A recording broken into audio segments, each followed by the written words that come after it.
né? Sim. Porque o honoris causa você não defende uma tese. Uhum, sim. Mas em 2006, 2007, o primeiro cara que publicou sobre célula-tronco Uhum. perdeu o título de doutor porque viram que tinha fraude na pesquisa dele. Nossa, cara, eu não Nossa. sabia disso não, velho. Também o primeiro médico a fazer um artigo anti-vacina, Uhum. médico, Sim. que fez o primeiro artigo contra a vacinação em massa, falando do autismo, que gerou uma teoria da conspiração maluca, Uhum. também perdeu o título. Justamente por não ter embasamento, no caso. Não tinha embasamento nenhum. Foi o. Ele observou o quê?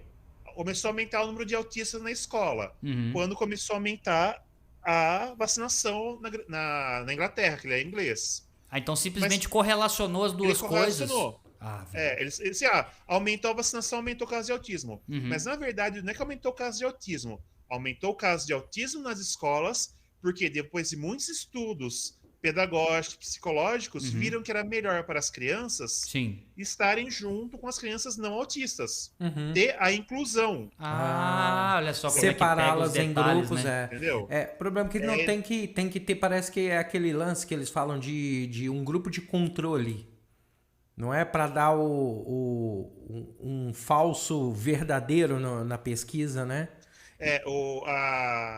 as pesquisas tem que ter o controle que não, por exemplo, não toma remédio comparado com o grupo que toma remédio. Sim. Nesse caso, ele foi uma observação que ele fez.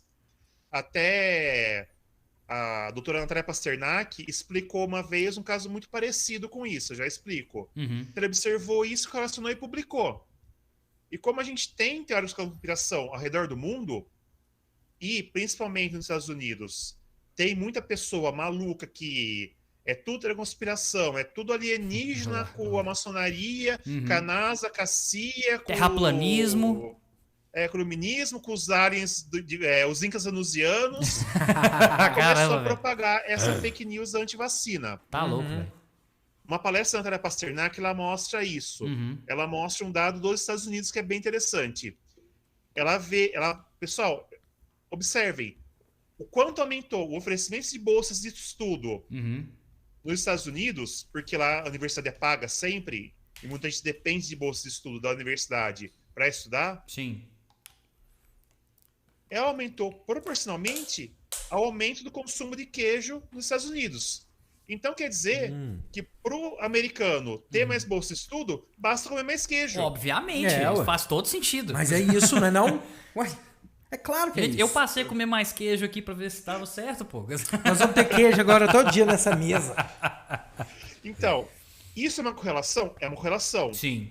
É uma evidência científica? Não. Por quê? É óbvio que você comer mais queijo não relaciona a bolsa de estudo, porque aí são políticas da instituição, depende da nota do aluno. Por isso que vê muito aluno nos Estados Unidos se matar de crédito extra para ter bom currículo para concorrer às bolsas de estudo. Ou então ser um atleta, porque eles investem muito no esporte universitário.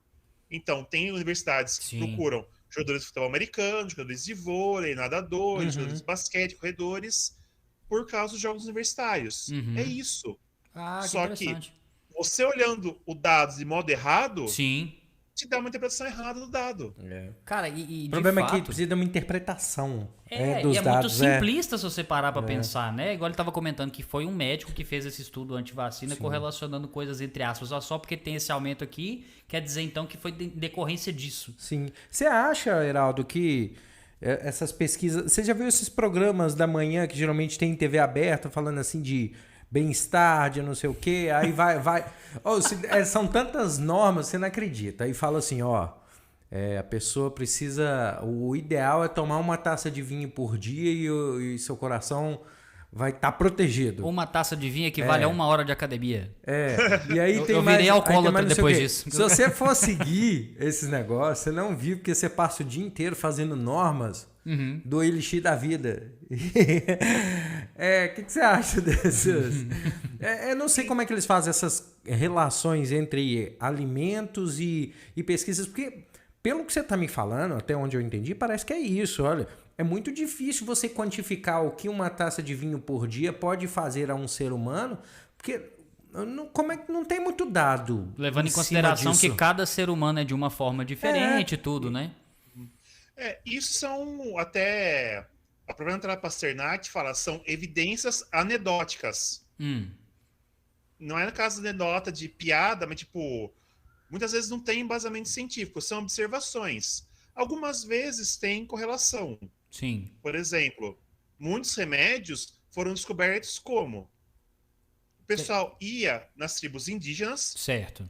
os pesquisadores, daí um grupo gigante, né? Não é só químico, ia biólogo, ia médico, era um grupo bem diverso de pesquisadores. Chegava para os índios, né? Índios, obviamente, que tinham contato com a civilização. Quando você tem febre, o que você faz? O pajé pega essa folha, essa flor, essa raiz, amassa e dá para o pessoal a febre baixa. O índio veio isso por observação. Daí que o pesquisador vai, pega a planta, a raiz, a folha, a flor, tudo que tem, e começa a tentar extrair os compostos que tem para ver se, dentre essas substâncias extraídas das plantas, existe alguma que tem um efeito antitérmico. Sim, às vezes através de um efeito colateral não esperado, você descobre uma função daquilo, né? Ou então, eu lembro de uma professora que fazia isso na faculdade, tive aula com ela, ela comentou, tinha um caso desse, era um chá antitérmico que os índios tomavam, Sim. que era uma mistura de um monte de erva, e individualmente nenhuma erva apresentou uma substância com ação antitérmica. Agora eles estavam tentando ver se havia reações entre as substâncias das plantas que geravam antitérmico. É bem legal isso. Que interessante, cara. Porque eu tô lembrando, eu tô ouvindo você falar isso, não é comparação, é porque é o que eu tenho de bagagem de conhecimento. Eu lembro de ter visto falar sobre isso, sobre o minoxidil. Que no caso, a função principal do minoxidil, quando ele foi criado, ele era alguma coisa relacionada à circulação, se eu não me engano. Mas eles descobriram que através do uso controlado do minoxidil, se eu estiver falando alguma bobagem, você pode me corrigir, Geraldo. Mas eu lembro que através do uso controlado, eles descobriram que tinha efeitos colaterais de crescimento de cabelo, crescimento de barba também específico. Então acabou que se tornou meio que também um produto voltado para isso, saca? Sim. O minoxidil tem isso, só que, por exemplo, para mim não funcionou. Eu não tenho barba, eu passei minoxidil, não funcionou. Assim, pra você ver o que o Hermano tava comentando, como cada ser humano é uma coisa interessante. Aí minha revelação é o seguinte, a minha barba é uma fraude. Foi através do minoxidil que eu obtive essa barba aqui, entendeu? Eu não consegui. Ele passa minoxidil direto, assim, na barba. Na verdade, eu tô tomando uma garrafinha de minoxidil aqui, eu só deixo fora pra não fazer propaganda, entendeu? Mas, na verdade, eu cheguei a fazer uso, sim, durante um tempo, porque houve uma indicação de uma pessoa próxima que, de fato, obteve resultados e eu tentei. E no meu caso deu certo, porque eu tinha realmente pouca barba. Por falar nisso aqui, tô até falando aqui sobre questão de você não ter ido na academia esse ano, Heraldo. Falaram que pra você tomar bomba, usa a química a seu favor. Muito bom. Você já sabe fazer a bomba, né? Então, literalmente, você pode tomar, olha que beleza. Agora não sei se foi um trocadilho com bomba. O que é. Tá. Desculpe. Não conte ninguém, Heraldo. Não conte ninguém. Sacanagem. Mas por exemplo, tem uma grande discussão que está gerando no momento hoje, é o uso da cloroquina. Sim, nossa, e que discussão, né, velho? Cloroquina, até mesmo a própria ivermectina também, que tem, até hoje tem essa discussão sobre ter efeito ou não, de fato, né? Por exemplo, a cloroquina, ela foi um medicamento para tratar artrite inflamatória. Então ela é usada para artrite reumatoide, para lúpus. Sim. O que descobriram? Que para malária, essa substância consegue entrar no protozoário que gera malária, né? Sim. Que não lembro o nome agora, e consegue matar. Então, ou seja, é um efeito colateral da cloroquina. Não era esperado isso. Saquei. Agora que você tá comentando isso, eu pensava que era o efeito principal da cloroquina. Agora você tá me falando que é um colateral, caralho. É anti-inflamatório. Descobriram que um efeito colateral, quem tem malária mata é um protozoário, se não me engano, que causa malária, não lembro agora. Então ele atrapalha a metabólise do bicho e acaba matando ele. O que aconteceu no caso aqui é que, de novo, um médico, Uhum. sem tomar cuidado com os dados, publicou um artigo falando que ele teve sucesso. Uhum. Só que quando mandaram ele reavaliar os dados e outras pessoas reavaliaram, não, ó, se você vê aqui, você não está tendo sucesso. Como funciona? Você precisa ter pelo menos 200 pacientes tomando e 200 não tomando. Entendi. E comparar o resultado entre esses grupos. Ele não tinha atendido os requisitos básicos de uma pesquisa correta, vamos falar Não assim. atendeu o básico, por exemplo. Algumas pessoas morreram tomando o que ele não considerou. Então dava a Entendi. impressão que melhorou, mas na hora que ele colocou o número de mortos, viu que não dava diferença nenhuma de quem tomou para quem não tomou. Ou seja, do Caralho, grupo velho. controle para o grupo que tomou, foi tratado. Velho, isso é muito perigoso, velho. O problema dos números é porque os números são exatos, mas interpretar os números é outra história. Mas não basta só interpretar, porque igual o Heraldo tá comentando aqui, o estudo foi feito ignorando números a princípio. Então, tipo assim, não basta você interpretar aqueles números, você tem Sim, que pois interpretar é. o que não foi Mas utilizado porque ainda, né? tem um cenário geral, por exemplo, igual você fala, em Sete Lagoas, os números de infectados por determinada doença baixaram. Baixaram, mas aí às vezes tem uma outra consideração que é um determinado grupo Em relação nesse a quê, né? período estava fora. E isso você não coloca na pesquisa, a pessoa ou desconsidera ou nem sabe. E aconteceu isso muito com o Covid, né? Inclusive, o pessoal Foi, estava falando, foi. olha, de acordo com a quantidade de pessoas, não é isso? Num determinado local, eles falando, Brasil tá melhor que país tal, mas aí no outro país funciona totalmente diferente ou baseado na quantidade de pessoas. Não dá para usar como parâmetro o outro por causa da quantidade de pessoas, um monte de coisa nesse Até sentido. em relação à própria vacinação também. O pessoal tava comparando o número de vacinados, tal. Igual ele falou, tá igual para outro país, tá melhor que outros países. Mas se for fazer a comparação do número per capita, né? Tipo, é bem diferente, né? Sim. Uhum.